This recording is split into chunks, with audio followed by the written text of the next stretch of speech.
মানে মেল্টেড চকলেটটা দিয়ে আমি এই কেকসিকেলের উপরে ডিজাইন করে নিচ্ছি এবং তার সাথে আমি কিছু হোয়াইট সুগার বল রেডি রাখছি, একেবারে ছোট ছোটগুলো।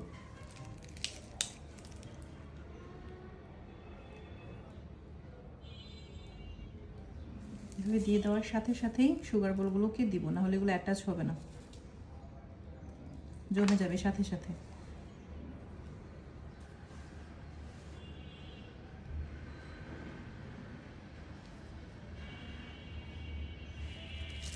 জমে গেছে অলরেডি।